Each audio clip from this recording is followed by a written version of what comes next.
সম্মানিত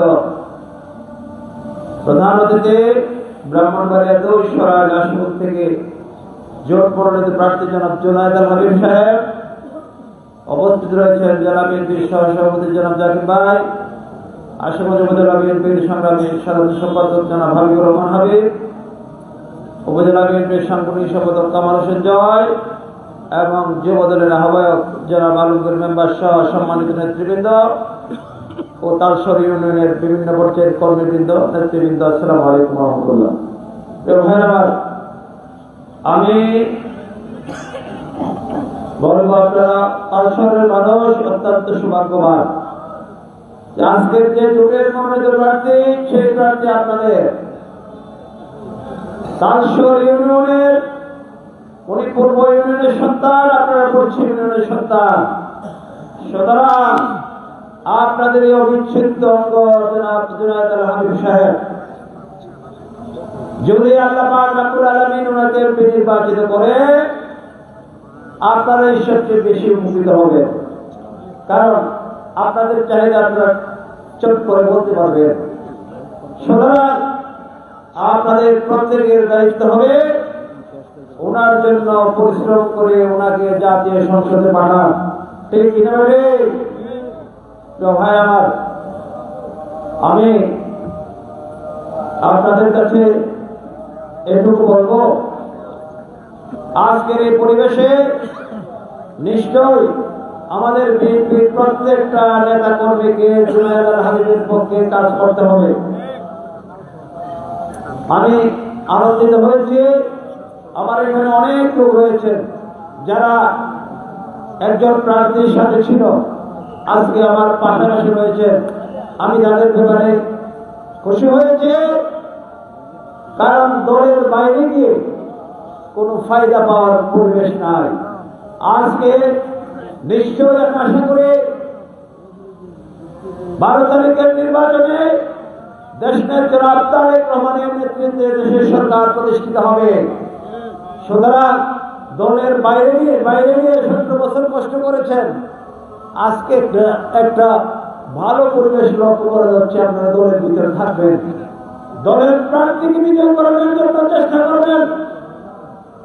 প্রিয় ভাইরা আমার, আমি আপনাদেরকে বলবো, জুনায়েদ আল হাবিব এদেশের একজন প্রখ্যাত আলেম। আমিও মনোনয়ন প্রত্যাশী ছিলাম। দল দেশের স্বার্থে সার্বিক অবস্থা বিবেচনা করে দেশের জন্য তারেক রহমান যেহেতু জুনায়েদ আল হাবিব শরীফকে মনোনয়ন দিয়েছেন, আমরা ওনার পক্ষে কাজ করার জন্য আগ্রহী হয়েছি। এবং বিএনপির অনেক প্রার্থী যেমন শামীম, শিকর এবং তপু সহ, আক্তার ভাই সহ, আমরা ওনার পক্ষে কাজ অলরেডি শুরু করেছি। আমি আশা করব যারা দল থেকে বহিষ্কৃত হয়েছেন, আপনারাও মনোনয়ন উইথড্র করে জুনায়েদ আল হাবিবের পক্ষে কাজ করবেন। দল ব্যক্তির চাইতে দল বড়, দলের চাইতে দেশ বড়। নিশ্চয় দেশের জনাব তারেক রহমান পরিষ্কার বলেছেন, যাদেরকে মনোনয়ন দিতে পারে নাই তাদেরকে উনি মূল্যায়িত করবেন। একটা লোককে দল ক্ষমতায় গেলে কতবারই মূল্যায়িত করতে পারে। সুতরাং আমি আমার বিএনপির প্রত্যেকটা নেতা কর্মীর কাছে অনুরোধ রাখবো, দলের বাইরে গিয়ে কোনো লাভ হবে না। দলের পক্ষে, জুনায়েদ আল হাবিবের পক্ষে আপনারা কাজ করে আগামী 12 তারিখে আশুগঞ্জের মানুষকে প্রমাণ করতে হবে আমরা দেশের জনাব তারেক রহমানকে ভালোবাসি, দেশমাতা বেগম খালেদা জিয়ার আদর্শে আমরা অনুপ্রাণিত। এটা প্রমাণ করতে হবে। আমি সবশেষে বলবো, আপনারা অনেক কষ্ট করেছেন, অনেককে বক্তব্য দেওয়ার সুযোগ দিতে পারে নাই। আপনারা আমাদেরকে মার্জনা করবেন। আমাদের প্রধান অতিথি সারাদিন পরিশ্রম করেছেন, ক্লান্ত হয়েছেন। আমি আপনাদের কাছে মহিষী রমণী দেশমাতা বেগম খালেদা জিয়া আমাদের মাঝে নাই, ওনার জন্য দোয়া করবো আল্লাহ পাক রব্বুল আলামিন যাতে আমাকে জান্নাতের সর্বোচ্চ মর্যাদা দান করেন।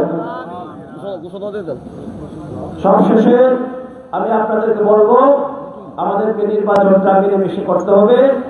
মিলেমিশে ঐক্যের কোনো বিকল্প নাই, ঐক্যের কোনো বিকল্প নাই। আগামী নির্বাচন মিলেমিশে করবে এই প্রত্যাশা রেখে আজকের এই মিলাদকে সফল করার জন্য কাশীর ইউনিয়নের প্রত্যেকটা নেতাকর্মীকে আমি ধন্যবাদ জ্ঞাপন করে আমি আমার সংক্ষিপ্ত কথাবার্তা শেষ করলাম। খোদা হাফেজ।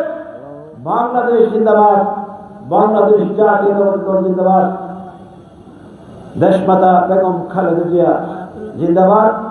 আমরা মরহুমার রুহের মাগফিরাত কামনা করবো। আবারও সবশেষে আপনাদের কাছে দোয়া প্রত্যাশা রেখে আমি আমার বক্তব্য শেষ করলাম। খোদা হাফেজ।